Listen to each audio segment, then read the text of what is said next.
You're listening to the Make Mental Podcast. You know, one thing I've learned while running Make Mental is that the conversations are the easy part. It's creating content and getting it out there that takes the most time and energy. That's why I started working with C3 Socials, and honestly, they have been a lifesaver. They've been running my Instagram, TikTok, and YouTube for the past few months, and in just the last 90 days, over 350,000 people have visited my Instagram alone. But the numbers aren't even the best part. It is the time and energy that I've gotten back. Chandler, the owner, is super personable and always available. Seriously, it's crazy how hands-on she is. So if you're trying to grow your brand or just free up some headspace while getting results, check out C3 Socials. Tell them Make Mental sent you because they've helped me tremendously, and I cannot recommend them enough. Hello again, beautiful people, and welcome back to another episode on the Make Mental Podcast. Caleb Bunsky here, as always. And today's guest is someone who's building something a lot of people say they want, but don't always know how to create: a real community. Duren is the head of community at Shift Group and host of Changing the Game, a podcast centered around honest conversations, growth, and what it actually means to show up as yourself in a world that's constantly pulling you in different directions. What stands out about Jordan is her ability to bring people together in a way that feels genuine. Not forced, not performative, but just real. Whether it's through her work, her podcast, or the way she connects with people, she's creating spaces where people feel seen, heard, and honestly just a little less alone. So today, we're going to get into her journey, what it means to build a community in today's world, the pressure that can come with being a voice for others, and what she's learning about herself through it all. This one's about connection, identity, and changing the game in a way that really matters. So Jordan, thank you so much for joining us today on the Make Mental Podcast. Thank you for having me, Caleb. You have a great podcast voice. Wow. Oh, thank you. Yeah. Yeah. Well, can you introduce yourself? Because yes, I do my research and look it up, but I always like to know and just kind of dive into what the guest thinks about themselves. So if you don't mind telling us about yourself, that would be awesome. Yeah, I'll give you the short bio, I guess. So my name's Jordan. I am a former Division I volleyball player. I played at Wichita State in Kansas. I transferred after my freshman year from Central Michigan University in the days before the transfer portal. So I'm dating myself here, but that was a big thing I had to overcome, finding a new school to play at before the portal. But I'm a law school graduate. I am a podcast host. I'm a certified yoga instructor. And I work at Shift Group. As you mentioned, we help former athletes and veterans transition out of the uniform and into new careers. But I live in Colorado. I've got 3 dogs. My husband and I like to camp, and we're kind of health and wellness nerds. So we're pretty active out here in Colorado. A little bit of everything. As a fellow do-it-all type person, why land at Shift Group and ultimately the podcast when you have your degree in law, when you were a phenomenal athlete, probably still are? Why land where you are today? That's a great question. I actually really struggled with what to do after the uniform. It's a big part of my story, the not knowing and the being really hard on myself with the unknown. And I actually landed at Shift Group because I actually went through the process as a candidate at one point. I was looking for a new career. I had some work experience, but felt a little bit lost, wanted some guidance, and started working with Shift Group. And I actually landed a role with one of our companies at the time, was with that company for about a year, and was unfortunately laid off. So I know how hard that can be, but ended up getting the opportunity to come back and work at Shift Group. So I've been with the company for about 2.5 years now, and it is really honestly fulfilling. I didn't feel very fulfilled when I was in law school. I knew that it wasn't going to be the route for me, honestly, the first week. And somehow I stuck it out, ended up getting the degree, and decided I was just going to figure it out from there. Yeah, when we hear the term head of community at Shift Group, what does day to day look like? What does that mean for you? Yeah, it's really different every day. Honestly, we are technically a startup, so I feel like I wear a different hat every single day and take on a different Mm, title and a different role every single day. So it's definitely never boring, but head of community for us is really ensuring that the candidates have a great experience going through the program. I really want to try to foster a sense of community for candidates because the transition out of uniform is super lonely. And I can speak mm, from the athlete perspective. I don't have the veteran perspective, but from what I've heard from the vets that go through the program, it's a similar sentiment. You're losing your team, you're losing your a huge chunk of your identity. It's a big change. And so I want to make sure that candidates that go through the program do feel supported and they know that they're not the only ones going through it. They're not alone. yeah, I appreciate that, and we definitely value the work that you guys do over there.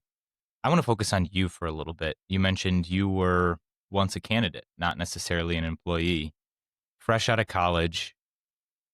Again, phenomenal athlete, not knowing what to do now that your sport has ended, and I'm sure we have a long way to go, but professional volleyball is bigger today than it was when you graduated. Definitely. Walk us through that moment. You're in your cap and gown, you just got your diploma, you have a law degree, and you're like, what do I do?" Yeah. I would even take it one step back to my undergraduate graduation. I didn't really think that day would ever come. Everyone tells you your career goes by so quickly. Mm, And while you're in it, it feels like a marathon. You're like, I'm never going to get there. This is a lot of work. And you don't think that day is going to come. And then it does. And I really did not focus outside of school on what I actually wanted to do after I got that degree. So I took a year off. I did study for the LSAT to get into law school and got into law school. And from that moment, I knew right there the first week of law school that I didn't wanna do this. I was like, "Oh my god, I've spent all this time studying for the LSAT. I wasted a year when I could have been working. Now what am I gonna do?" So, I had that, "Oh god, what now?" moment before I even got that law degree because I started to panic a little bit. I ended up sticking it out. I went part-time my 2nd semester and then just decided, "You know what? I'm here. I'm gonna rip the Band-Aid off, and I'm just gonna dial it in and get it done," because no one's going to I just don't think a law degree really is for waste. When I pull that card out now, people go, "Oh, wow, you're smart." It's just kind of a thing that helps people take me a little bit more seriously, I think. But when I did graduate, that's when I went, "Oh god, what now again?" So, that was tough. It really was tough looking down the barrel of what you think is the rest of your life at age, I was 26 when I graduated law school. So you think, "Oh god, now I have to figure out the rest of my life." And I think that's a lot of mm. pressure that a lot of candidates, a lot of people put on themselves when they're entering the workforce for the first time. And what I've learned since then is you're not looking down the barrel of the rest of your life. You could do a lot of things over the course of a lifetime. And I don't think that's something that people talk about very often. They talk about, "Oh, this is my passion and this is what I wanna pursue." So, where does that leave the people that don't have a strong passion yet? Or they haven't found their thing yet? It makes us feel Mhm. inadequate. So, I'm pretty passionate about the path doesn't have to be linear, and you don't have to put the pressure on yourself to have it all figured out, because I did that and it didn't work out for me. And until I learned to let it go, then things started to work out okay. Yeah, the feeling of inadequacy is something I think we all experience at one point or another in our life, and honestly, in multiple points in our life, right? Like, you overcome one inadequacy to then feel the next, to then feel the next. Like, we do it our entire life, our entire career. As again, I actually use my degree, my master's that I went for in business, but it's not necessarily my passion, right? Like, I work during the day crunching numbers at an accounting firm. It's necessary for me to make ends meet, but then I come and do this and have conversations with people like you in the evening to fuel my passion, to make sure that I don't feel inadequate during the day. Not that I don't get the job done during the day, it's just you gotta get the job done sometimes. Athletes understand that. How have you been able to align your purpose and passion with your work? Because I think that is something very, very special that a lot of people aspire to do, but just haven't figured out yet. I think that's a great point. A lot of people aspire to do it. I certainly did when I was first starting out, but it took a long time. I don't think I would be prepared to be in this position that I'm in now if I didn't go through the process of taking on roles that I wasn't necessarily aligned with my passion Mm. with. I think that roles that I had to take on where I didn't necessarily love and I wasn't necessarily super happy in them, I think they taught me a lot of things that I can now apply to this stage in my life. And it did take a little bit of taking other people's opinions with a grain of salt. For example, before I took this role at Shift Group, I was evaluating some other opportunities. One was at a very big medical device company that everyone has probably heard of. And my dad's been in his company for 30, almost 40 years now. He's been working for the same company and has had a wonderful career, and he's very high up. But his advice to me was, I want to see you succeed. I think you should take that med device job because it's established, it's safer, technically, in his eyes, more established company. Um, and his advice was coming from a place of love. And I think a lot of people in our life have opinions about what we should be doing. And I look back at that moment and I'm so glad that I chose to say, thanks so much for your advice, Dad. I really appreciate it.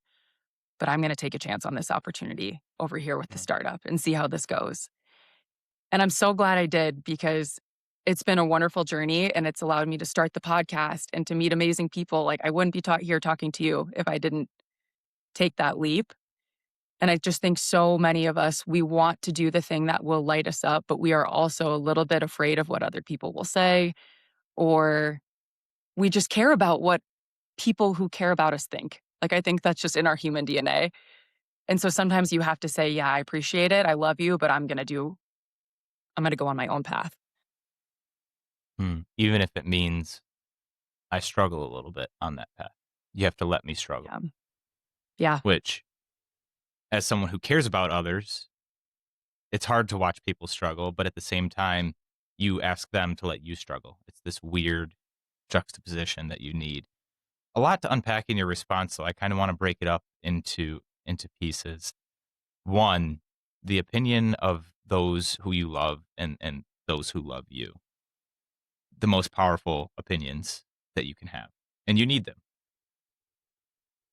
How did you tell them no? How did you say, Dad, I love you. Yes, it's a safe path, but it's not for me. It really isn't. Yeah. I think it's easier to say how I did it than to actually do it for anyone listening. Like, it's still a really hard thing to do. I will say, when I graduated from undergrad and I decided to go to law school, I didn't necessarily think I was super excited about law school, but I knew that, my parents thought it was a good move. I know that they were really proud of me because I was deciding to go get this degree and continue my education in something that was difficult. And I think that's important. I think it is important to go out and do something challenging, but I knew my heart wasn't in it. And so I had taken their advice then. I went to law school and it didn't really bring me the internal fulfillment. And so as I got older, I had to look at decisions I had made in the past and maybe honestly take a really hard look at decisions I had made about maybe taking certain roles after law school, taking certain jobs after law school that didn't really align with what I was excited about. And I had to pay attention to how I felt in my own body, honestly. I have this phrase now where I always say, if it's not a hell yes, it's a hell no. Because I think I've learned how to tune into my own body on what the right decision is for me instead of listening to the opinions of others and what they think I should do. If it feels good in my body with some analytical information to back it up, I think I know that, okay, it is a good move for me. And I feel confident to say, you know what, thank you, Dad, for your advice, but I'm going to choose this because this is really what feels aligned in my body and in my mind. But it took me a long time to get there. It takes practice for sure. So I think to anyone who's listening, tune into your body, like make your pros and cons list for the analytical things about a certain decision you're making, but tune into your body too. And if it feels aligned, then you have all the confidence in the world to say, this is the right path for me. If it doesn't feel aligned in your body, then I think it gives you more confidence to maybe pay more attention to maybe the opinions of others are correct. That's just what worked for me, I guess. But it took me a long time to get there. I hope that's a sufficient enough answer and that helps. Definitely.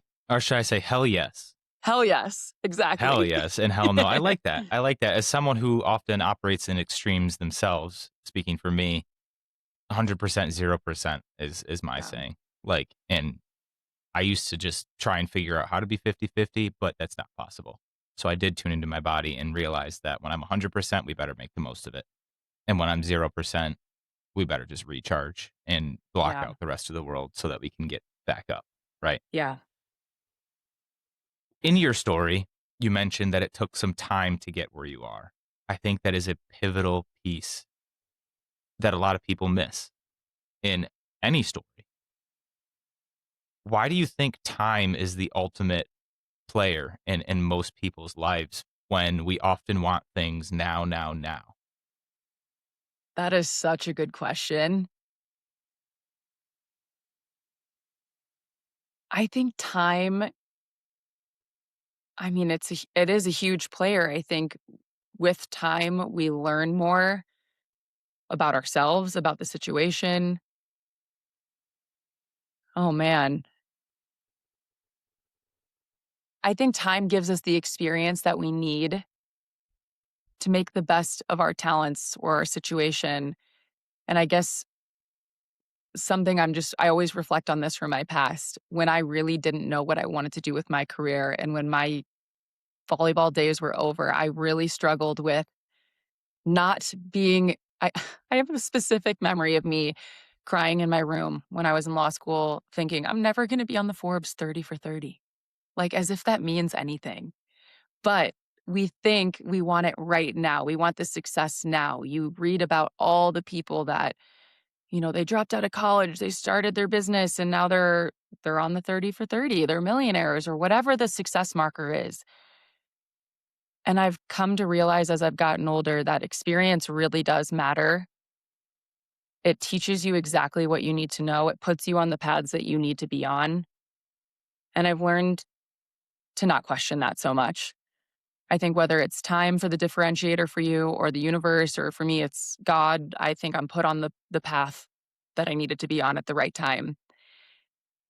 And reflect on conversations that I've had with guests on the podcast. For example, I talked to Meredith Hudson. She's the founder of Sideline Bags a couple weeks ago. And she worked in ad sales, corporate ad sales for 20 years before she started her company. And she just went all in. She's the founders, the CEO, and she just took her Sideline Bags full time for her. And she said to me, I would never have been this successful if I would have tried to do this right away. She needed those 20 years of experience for her to make this a full-time dream for her. And so I don't know what the answer is about time, but I think no matter what path you're on, you're in the right place for a reason. You're supposed to Mm. learn something and it's not for nothing. So even though it can feel really, really, really frustrating to not have that instant gratification, I know that more than anybody. I want it now and I don't want to wait for it. But I would never have been able to lead head of community at a company if I would have started that right away. I wouldn't have known how to interact with a community like this. I wouldn't know how to interview on a podcast. It just very long-winded answer, but I think that the time that you need to get there it's for a reason. So, Yeah, the 3 Ps I sometimes hear it referred to as, or maybe I thought I heard it referred to as, and I'm coming up with it on the spot, but perspective obviously is a big proponent of time, potential, and perseverance, right? You can't necessarily accomplish all 3 at once, but all 3 exist at once, if that makes sense. You almost have to, like, absolutely. really think about it, right? Time gives you perspective. In that time, your potential develops, and you just have to persevere through it. And like you said, you're gonna get opinions flying in from people you care about, people you don't care about. It's just the nature of the world we live in. You have to do the self work, really tune into yourself, and ultimately practice that perseverance, which it sounds like you have. So for people listening who are like, man, Jordan's got it all figured out. She's so young. She's the head of this, the head of that. Can you just in the beginning, middle of this episode here, just give us a failure so that people listening know, like, oh my God, yeah, she has it figured out, but she's one of us. Oh my gosh. Yeah, I definitely don't have it all figured out. I'd like to definitely reiterate that to anyone listening. I don't think anyone has it all figured out. Like, I Mm, truly don't think that anymore. I think we're all human. I've had plenty of failures. I mean, the first couple jobs that I took out of out of law school, I was entering the workforce for the first time. I didn't know how to handle certain situations. I didn't know how to handle conflict yet in a way in the workplace, which is so different than handling conflict in the uniform, I think, with your teammates. So mm, it was a huge adjustment. But one failure that I can definitely think of is I was working as an account manager at a tech company. This was right before COVID. And I was in that role for 4 months. I was very unhappy. So I impulsively quit my job without any backups. And I would say that this looks like a failure on paper. Now I look back and it was probably very necessary towards my growth. But then COVID, the pandemic happened, and I was shit out of a job. I don't know if I can swear on here, but it was not good. It was very scary, and that was a very painful time in my life. I think it was a painful time for probably all of us. mm, But I feel like I had to go through a total transformation during that time. I had no income for months, which is probably very familiar to some people listening. No idea what I was going to do next. But I think that failure really made me look myself in the mirror and think, what do you actually want to do here? You don't have any income right now. And no one's hiring. So now you have the opportunity to actually do some deep reflecting and kind of tear back maybe some walls you put up and see, what do I want to do to move forward from here? So I'd say that was probably a decision making failure, but it ultimately led to a lot of learning. mm. Yeah, that's so relatable in a sense of we make a choice that we're not sure if it's right or wrong, feels wrong in the moment, but later down the road you're thankful for it. It still can be you could be thankful for wrong choices, right? And I know that sounds ridiculous because it's not usually what we hear, but you can be thankful for wrong choices. To dissect your story a little further, as athletes, we forget that we started with no experience. And we forget that because we were 3, 4, 5, however old you were when you started. Some of us might have started a little later, totally fine. Yeah. But we didn't just pick up a volleyball and be able to serve an ace or have a perfect set or kick a soccer ball 30 yards. Like, it's just, if you are, please go play pro sports. Like, if you can do that at 12. Yeah. We go through a lot. We go through years, decades of training to get to where we want to be, that when we graduate, we retire for service members when we're done with our training or our duty, we forget how to be again. We forget who we are. We forget that we once started exactly where our feet are now. I guess in your personal experience and kind of what you do with your work, how would you help someone who is sitting here and is like, okay, I'm at this point. I recognize that I'm at the ground floor again, but there's so much more work in front of me to rediscover who I am and ultimately get to that. I'll put it in air quotes for people listening, that college athlete version, that pro version of self that took decades to create. How would they so how yeah, so when they're sitting at the starting line, Mm. essentially your question is how would they make it Yeah, to so that we college just we level just we just version? graduated or we just stopped playing our sport and we're back at ground zero because our sport's all we've known for so long. Yeah. Like I said, we forget that we start at ground zero with our sport. So how can we start knowing that we're at the bottom level all over again? Yeah, it's really tough. I think stripping ego away is huge. I think as athletes, we do get a little ego built up over the years because we have to in order to perform, right? You have to go out on the court or the field and say, I'm the best. I'm the best. I'm going to get Yes. this done. Like you have to pump Yes. yourself up like that. And when you enter the workforce, you are not the best. You're learning a lot and you are at the very bottom again. And that's okay. I think people in the workforce really, really, or any environment really, really are accepting of a beginner mindset. I even think Mm, about in the gym, when I go to the gym, go to group fitness classes, it's group weightlifting classes, and I see beginners walk in and the first thing the coaches do is say, "Thanks for telling me that you're new to this. Now I can help you. Now I can be a really strong mentor to you and make sure that you're doing things properly and not getting hurt." Same thing in the workforce.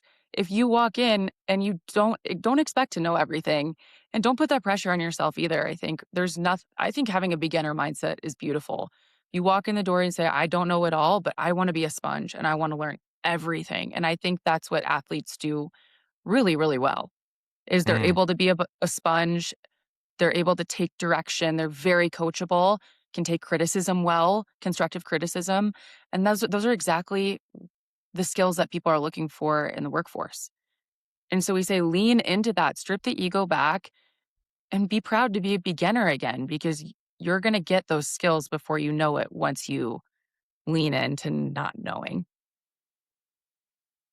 Yeah, comfortably uncomfortable is the Yeah, term that I don't know if I coined it. Again, it's one of those things where I think I've just said it enough times, it's gotta come from somewhere, but being yeah, comfortably uncomfortable all over again. Like, yeah. when you're learning how to use your weak hand in a sport is like learning from the ground up how to be an accountant, right? Like, you learn everything in school, and then you get put into the game, air quotes again, and you're just like, "Whoa, I didn't see this scenario when I was in practice," or, "Oh, I can ask coach for help here," or, "Oh, I can ask my manager or a fellow coworker for help here." I 100% agree with you that being a beginner all over again is beautifully scary, but necessary Mhm. for growth. I always Um think the magic happens at the end of your comfort zone too. Like I always Mm. think when you're uncomfortable, you're doing something right. Like think about those times in your life where you're like, I'm feeling pretty good right now. I can kind of sit back. I don't know about you as an athlete. I always think like, whoa, something's wrong. Like I feel like I have to like look over my shoulder. Like things are a little too comfortable right now. So I feel like if you're in that space, I don't think you're where you should be, in my personal opinion. I think you should always try to be finding ways to feel uncomfortable because that's where the magic happens. I'll be honest, I probably sit in that comfortable moment a little longer than I should, but as soon as I realize I need to get my ass out of the chair and not sit in that moment anymore, it's oftentimes I wish I got out of the chair sooner and got myself out of that comfortable moment sooner, but I do think it's important. You can disagree with me here, to have comfortable moments so that you can know when those uncomfortable moments come, right? In my personal Yeah. journey, that's what it's been is, "Oh, you've been comfortable for too long. Do something new or challenge yourself again." But if you're constantly pushing and challenging, at least in my experience, that's when I start to burn out. I think that's very fair, actually. I think as athletes, I can, like, just speak from my own experience, I guess, as an athlete. I don't take enough time celebrating the little wins, and I think that is where you should sit and feel a bit comfortable. You gotta celebrate those little wins, Mm, or you're gonna get burnt out, or you're going to get stuck in that cycle of, "I'm not good enough, I'm not doing enough, I need to do more." And I think there's seasons for that sometimes, but then, yeah, you're right. You do need a little moment to sit back, reflect, celebrate the win, and then go, "Okay, now I gotta do something else. Now I gotta go get mm. more." So it is a balance. It is a balance for sure. You can get caught up in that cycle of discomfort, and it can be detrimental. Let's celebrate a win right now, Jordan. Let's celebrate Okay. one of your small wins. What are Okay. you happy and proud about within the last since last Monday, within the last week? What's a small win you wanna take a moment and pat yourself on the back? Yeah. I think I got a new microphone set up in front of me today, so Oh, that was a ooh, small win for same, same. me. Oh my goodness. Yes. Look at us go. We're getting our official tech set up, so I think Maybe that's a that's small why win my for voice me. sounds better. Maybe it's not me. Maybe it's the microphone. I don't know. It's smooth, so whatever you're doing, it's great. But yeah, I think getting the tech set up for me was a small Mm. win this week. I have a High Rocks coming up on Friday that I'm running in, Ooh. so I'm really proud of myself and my husband for taking our run training more seriously this time around. So we kind of we did a long run in the gym on Saturday and kind of celebrated to last hard run workout before our race. So yeah, those are my small wins of the week. Yeah, let's flip it. Let's get comfortably uncomfortable. What's something that you're looking forward to or that you're challenging yourself with? I just wanna give listeners just a demonstration kind of, "Hey, this is how I can take a quick inventory." Yeah, I think for me, my High Rocks coming up on Friday is a huge thing for me, stepping Mm. outside of my comfort zone. I've never considered myself a runner, so it is a running race. So for anyone that doesn't know about it, it's an 8K, or I'm sorry, yeah, it's 8K run with fitness stations in between. And I've never been a runner. The first time I ran a High Rocks, I did the race distance the day of the race. I'd never run Oh, an wow. 8K before, so I really was winging it. So I think for me, it's doing something that is very far outside. That's an easy one. Do something really far outside your comfort zone. Like, I don't identify as a runner, go run a race. Like, that's very easy to do. But I think in terms of little things to get uncomfortable throughout my day, I two things that are really uncomfortable for me. One is waking up early to go to the Mm. gym, and I think that's one thing that I do try to implement in my week. It sucks getting out of bed, but afterwards, I feel so accomplished. And then the second little thing that makes me very uncomfortable is putting my phone down at least an hour before I go to bed, because Mm. I think all of us, or a lot of us, are addicted to our phones, and it's a way to decompress after the workday is to do a little doom scroll. And I've realized that even though it's comforting to have the device in my hand, it's really not doing me any good mentally or physically because then I have a hard time winding down for bed. So doing those two things are really helping me get out of my comfort zone just throughout the week, and I kind of measure my success sometimes on if I'm able to put that phone down before bed or if I'm able to get out of bed in the morning. So little things I'm doing to push myself. Interesting, yeah.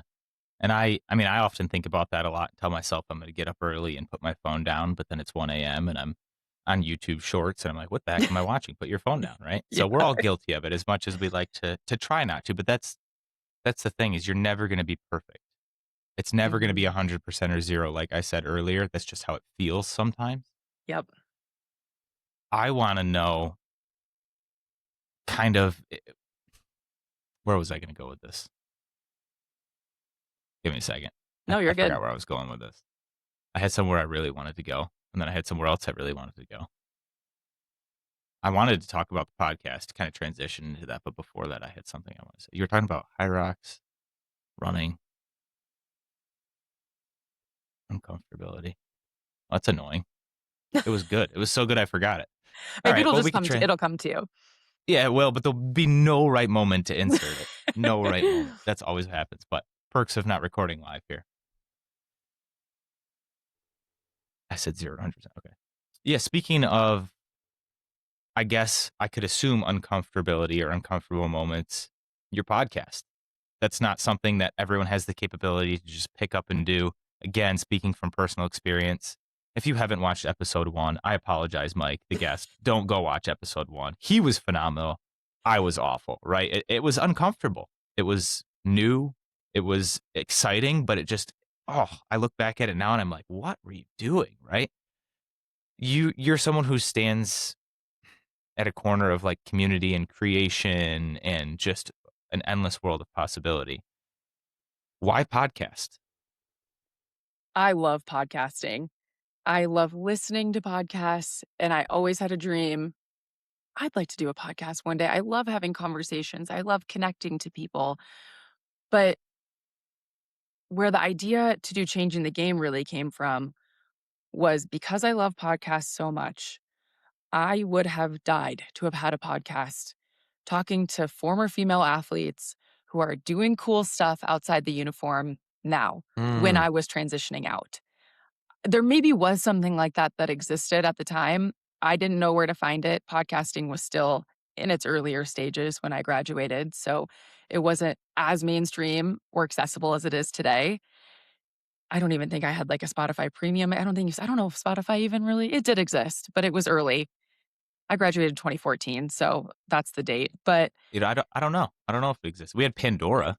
yeah, yeah, like, we're really big into Pandora. I mean, podcasts really weren't super available. You had to download all your songs to your iPod before you did before you did And it anything. was a bonus when it was 99 cents instead of 129. Oh, I remember that. 129, that's right, and then it went up. Yeah, they're Awful. so stingy, right? I know. So, I know. yeah, so I would have died to have had access to these conversations easily, and they probably did Mm. exist, but I didn't know where to find them or I didn't go seek them out. And so I look back and like, for instance, this conversation with Meredith that I brought up earlier, she didn't start that company for 20 years after her corporate career, and it's just so cool to know that these women are just they're in the next best arena, like, they had to leave the jersey behind, they had to do some things that maybe they didn't love in between, and then they were able to find their footing and find the right arena for them now, so that's really where the podcast idea came from, and it definitely wasn't pretty when I first started.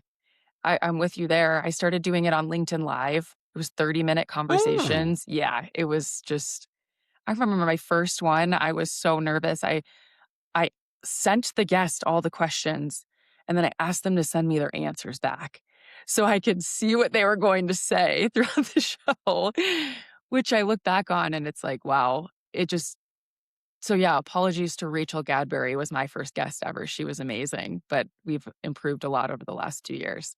And you did it live. What a brave soldier. It was tough. I was shaken for sure. I was shaken for sure.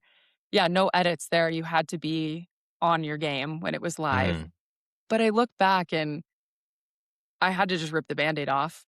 I think if I would have sat there and thought about it and thought about it and thought about it, I would have never did it. It would have been too scary. So I had to just rip the Band-Aid off and show very public failures, like, that's another one. I mean, I definitely failed on the podcast. I asked stupid questions. I lost my train of thought in front of people. I maybe mispronounced guest names wrong, maybe didn't always say the right thing, but I had to make those public failures in order to Mm. improve, and it was so cringy listening back, but yeah, I guess what's that phrase? Like, being cringe is what is that phrase? Now I just lost it.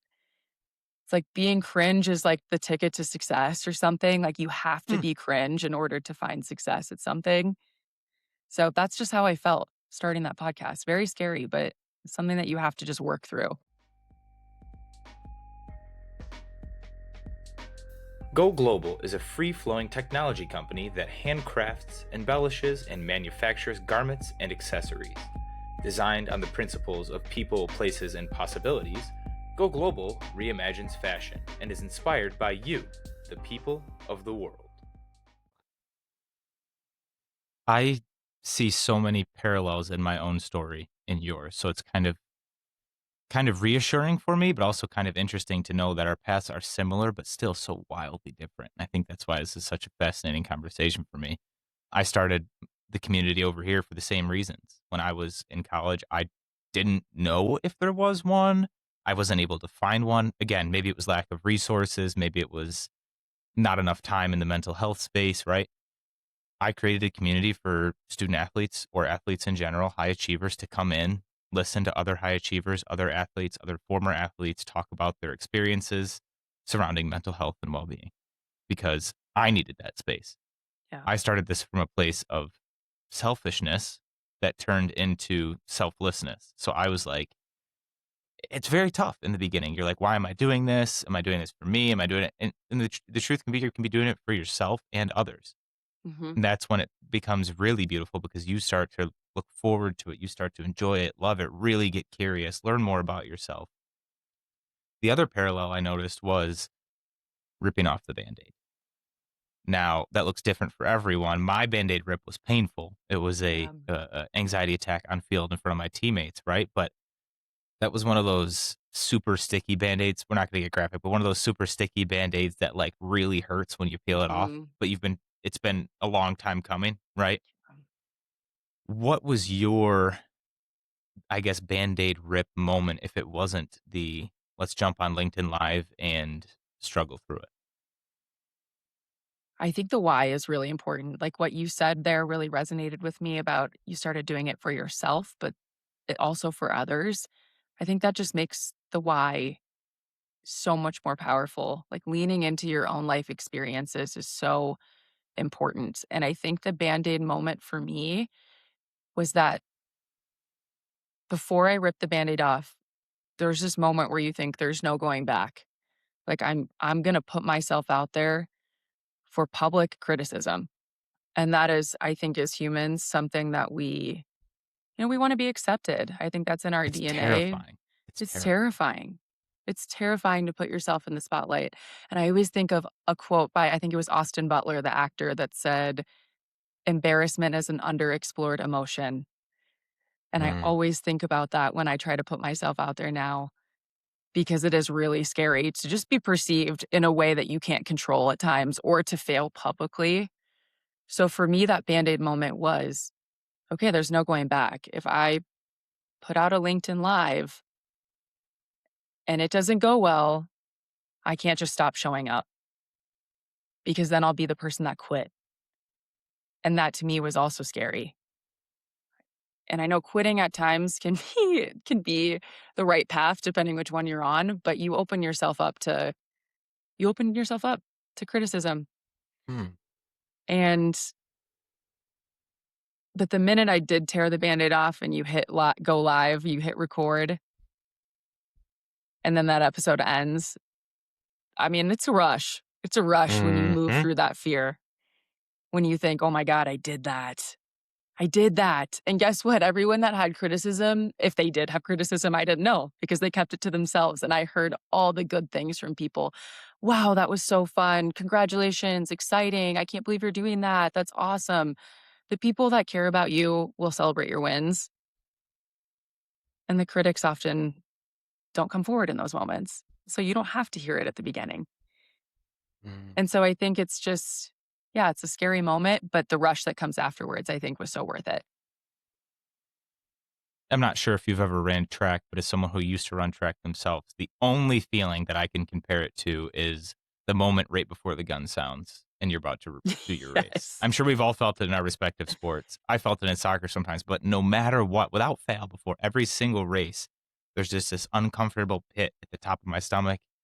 Then the gun sounds, the flare goes off, I do the race, forget the pit existed.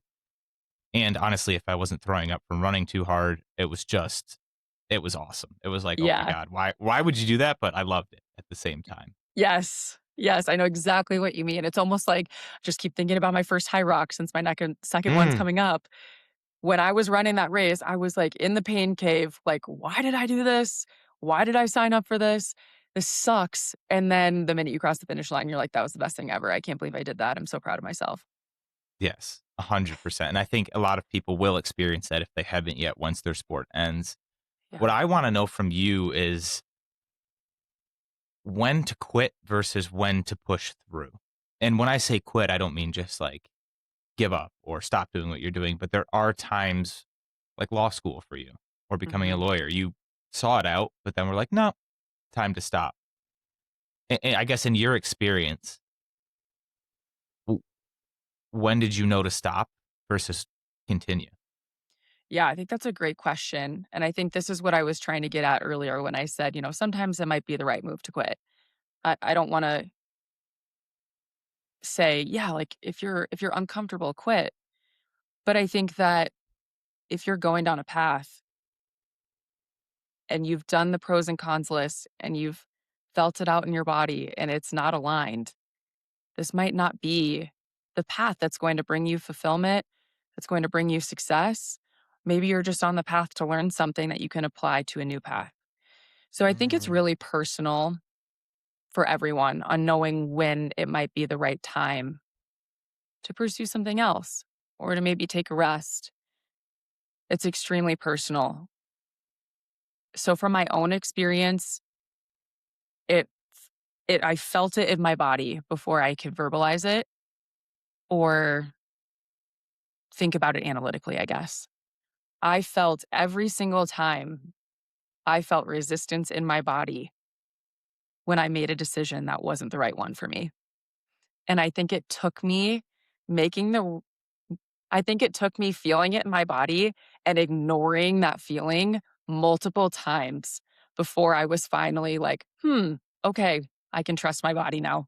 I know that that's not the right path for me. But mhm, in my brain, so many times I just pushed it off. I said, nope, I'm going to move forward. I'm going to move forward. We'll make it work. We'll push through. And it never worked out. So, from my experience, it's all about feeling it in my body before I make the decision. And then I know it's probably not the right path for me. And everything you're saying comes full circle. In order to understand yourself, you have to get comfortably uncomfortable. Put the phone away before bed at night. Trust yourself in those small wins. A lot of knowing yourself comes from those small wins, right? If you don't accomplish them when it comes time for a larger decision like this, subconsciously you're just like, "Oh, well, I couldn't even put my phone down. Why do I trust myself to make this decision?" Right? Like, we've all been there. We've all Yeah. played that game. I just wanna point that out. You're not just, like, blabbering here. You're actually making sense. So whoever's listening to this thinking, "Oh my gosh, she might be onto something." She is, right? She is. Start those small wins so that way when big moments come like this to persevere or push it aside, I guess we could stay and say instead of quit, Mhm. you have that experience to rely on. Okay, it was hard to put my phone down, to use your example, before bed, but I did it. So I can make this decision, and I can make it the right decision. I spoke to one of our guests, and she said that she makes a decision and then makes it the correct decision rather than wondering, was it the Mm, correct decision? And that stuck with me, right? If you're in between decisions, like you said, look at it analytically, trust your body, trust your God, whatever, but then make the decision and make it right. Does that resonate with you at all? 100%. 100%. I am someone that does not believe in looking back. My mom and my dad always said, "The rearview mirror or your eyes are in the front of your head, so you don't look back." Something like that. Like, you can't look at it's small. I'm totally screwing up this analogy. The rearview mirror is small and the windshield is big. I'm combining 2 Yes, yes. phrases. I know what you're talking about. And you Yes. look forward, you don't look back. So sorry, mom and dad, that did stick with me. The sentiment did. I just couldn't get the phrase right. But that is something that always has stuck with me. Even if you make, like I said earlier, I've made wrong decisions, I guess, Mm. but those wrong decisions actually put me on the path that I needed to be on. Like, I wouldn't be where I am today if I didn't make those quote unquote wrong decisions. So therefore they weren't wrong for me. They put me They're just exactly where I was supposed decisions. to. Exactly. Exactly. They were just decisions. There's only choices, no bad ones. Well, there's bad Well, choice. No, I'm okay. kidding.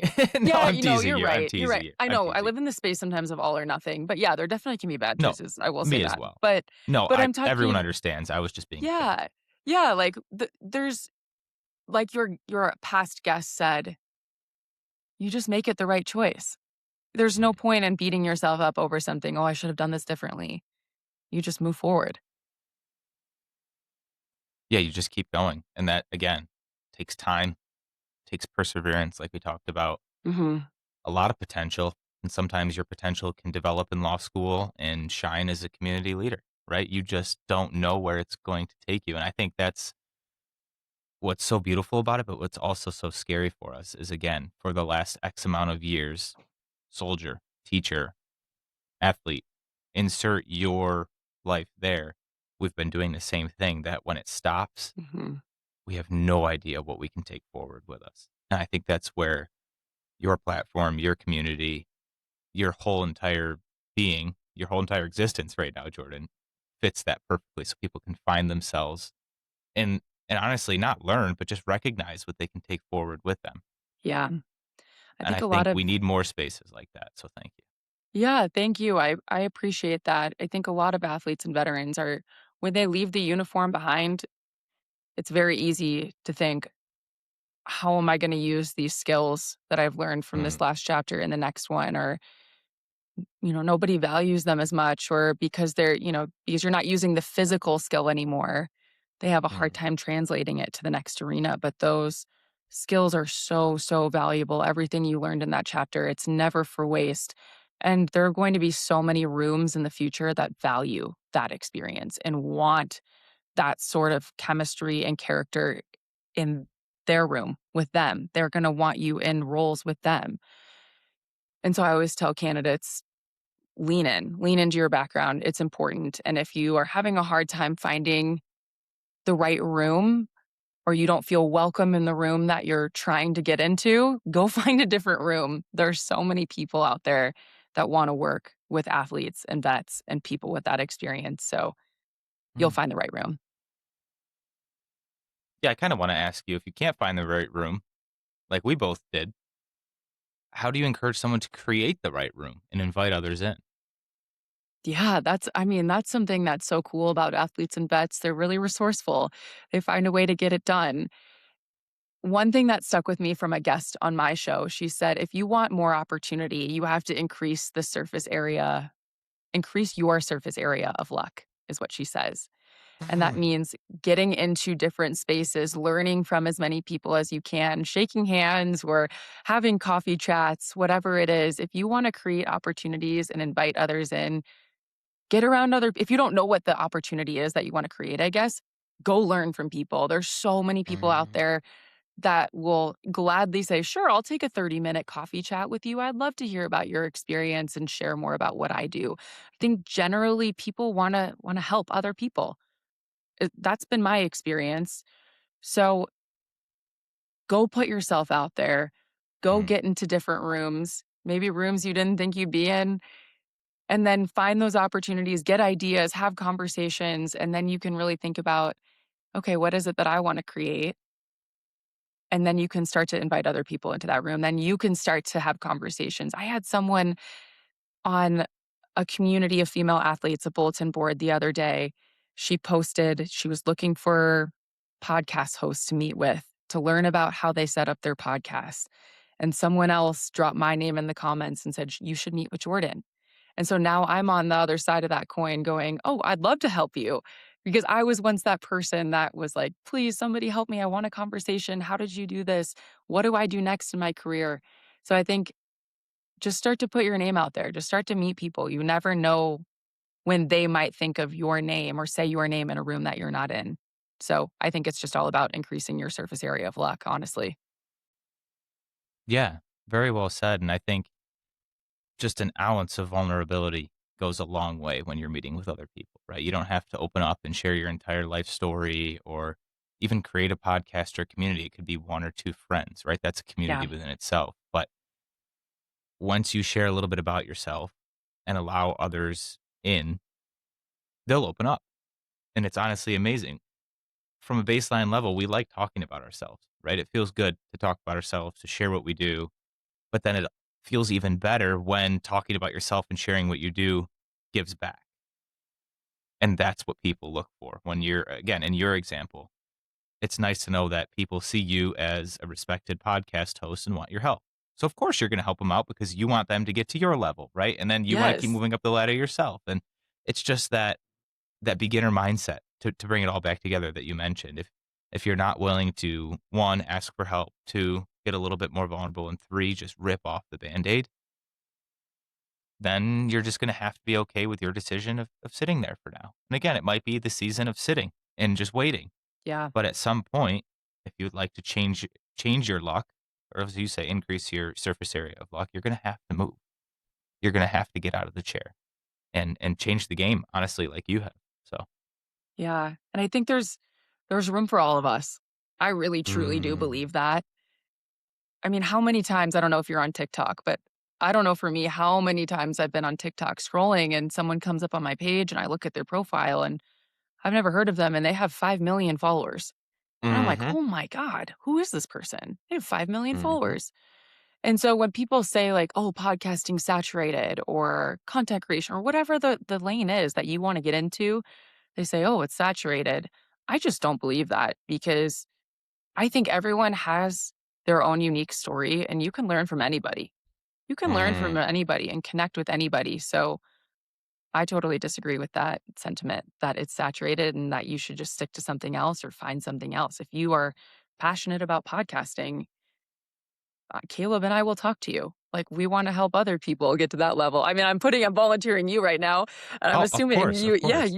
you'd be open to that because your why is so strong, Mm, and you just we're in this to help other people. So why wouldn't I want to help lock arms with someone else and help them move to the top? What is it? Rising tide rises all boats, right? Lifts all boats. That's mm. kind of the way I see it. Yeah.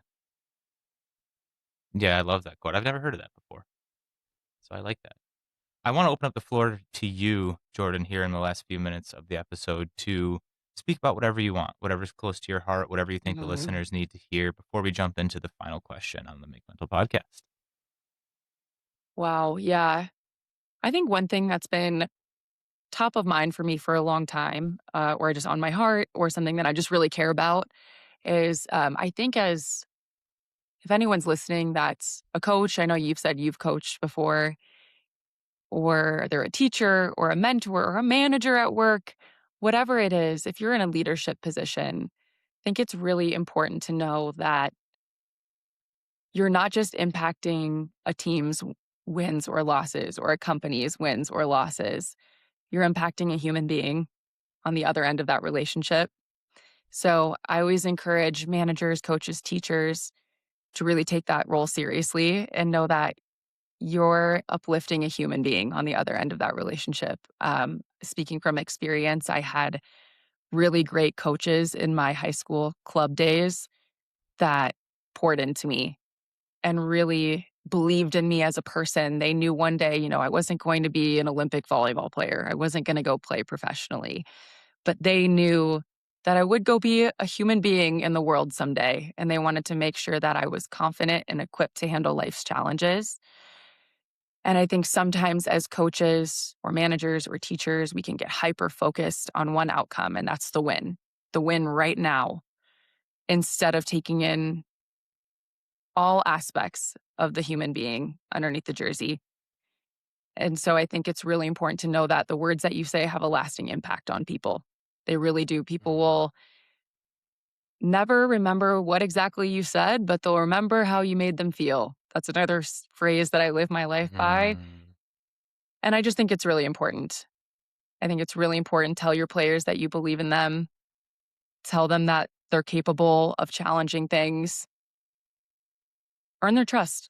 I think that's the best relationships you can have with coaches and teachers, managers is when there's mutual trust. So I'm really passionate about that. And I could probably go on for another 50 minutes about the coaching relationship with their athletes. So Well, we might have to do that at some point. But I want to give you a chance to give someone a hug now. We ask this question to almost everyone that enters, like it's some big scary thing that comes on the Mm. Make Mental podcast. So if there's one person, Jordan, in the entire world who needs a hug from you right now, who would you give it to and why? This is such a good one. This is such a good question. I think if there's one person I know in my life that I could give a hug to right now would be my sister, just because she's in that messy transition stage. She played Division One volleyball as well. She's 24 years old. She's in her first job after graduating. And it's that those stages can be scary and lonely, like we talked about, really uncertain. You're finding yourself figuring out how you wanna be an adult in the world, so I would give my sister a hug at this point, and I also miss her because she lives in Arizona. I think I would also give my younger self a hug if I could. I think maybe you've gotten this answer a lot. I would give my younger self a hug because I put so much pressure on myself to have it all figured out and didn't give myself the grace that I probably deserved at that time. So, yeah, I would give her a hug and say, "Hey, relax. You've got a road in front of you to learn and to fail and to find success. And you don't need to have it all right now." Hmm. Is it fair to assume that the hug you gave to your sister is the same that you gave to your younger self because you see yourself in her? Yeah, probably, for sure. For Hmm. sure, in a lot of I ways. don't have any I don't have any younger siblings, so I can only look at it in the reverse as like, thank you for failing in front of me so that way I don't have to do it. Yeah. Oh my god, the older siblings I'm the oldest of 3, so and you're the youngest of 3, aren't you? Yep, 3 boys. Yeah, so, I mean, it's just being the older sibling, yeah, your failures are very public in front of your family, that's for sure, and you Mm. pave the way for those younger siblings, so, Well, what's yeah. funny is the oldest siblings' failures are public within the family, but unfortunately, in my experience, the younger siblings are public in front of everybody. So, Yeah. we've already learned what not to do in front of our family. We haven't learned what to do in public yet. That's actually very true, that is very true. Oh my god, that's so But we funny. also get away with a lot. We do get away with a lot, the younger sibling. Oh, yeah, my sister, But again, they it's because we know how to navigate the internal relationship of a family thanks to you guys. That when probably, we get out into yeah. the real world, we're just maniacs. That's so true. That is very true, and I don't know about each family dynamic is a little bit different, but I'll call my parents out on this one. They're definitely a lot easier on the youngest child. Yes. The Yes, my law oldest was brother was the laid guinea pig. Yes. Yes, the firstborn is the guinea pig, the law is laid down, and by the last child, they're a little bit like, "Ah, I'm Yeah. kinda tired." So Yeah. My dad puts it this way, when they dropped the binky for my oldest brother, they would sanitize it, put it Oh, all over soap, everything, yeah, and then give it back. For me, he would just lick it clean and then stick it back in. Like, good enough. it's that you'll survive. The other 2 Yeah, survive, you'll survive. And then I always wonder what a middle sibling feels. I talk to my middle brother about that all the time, and he's like, "We're just kinda here." I'm like, yep. "Oh, okay. My middle What's that brother would feel say like?" the same. He's like, "Sometimes it's good, sometimes it's bad. That's the way it goes." Mhm. Can so relate. It I really appreciate your perspective here in the last hour. If someone is connected with you in the short time we've had together, where can they find you? Where they maybe come get help from you? Give us all your socials and all the good details. Yeah, so you can find me I'm on Instagram, I'm on TikTok, I'm probably on everything, but, if you have a professional question that you want answered, you can definitely find me on LinkedIn, Jordan Duren on LinkedIn. That is where, I run all of our shift group stuff is posted there, so if you're looking for a career change or you have a professional question, definitely connect with me on LinkedIn. Feel free to connect with me on Instagram, it's Jordan Duren, or Changing the Game. Actually, you know what? I need to look this up. I don't even remember my handle. Bear with me. It's, Jordan Duren is my personal Instagram, and then Changing the Game Pod. Changing the Game Pod on Instagram is the Okay. Instagram account for the podcast, and then Joe Duren on TikTok if you wanna connect there too. I'm happy to answer any questions. If anybody wants to connect Mm. over podcasting or whatever you wanna do next in your life or really anything, I'm more than happy to chat. Yeah, we'll link all that in the description below as well. So scroll down, easy click. And I encourage you to go check out some of her guests. Again, if you felt any ounce of connection, like Jordan said, listen to your body. It can't hurt to listen to 5, 10 minutes of an episode, see if it's for you. I promise her podcast is that good. You'll end up listening to 5 or 6 episodes, not just minutes. So head over there, show her podcast some love. And we really appreciate your time, Jordan. Thank you for joining us here on the Make Mental Podcast. Thank you, Caleb. It was an honor to be here. I appreciate it.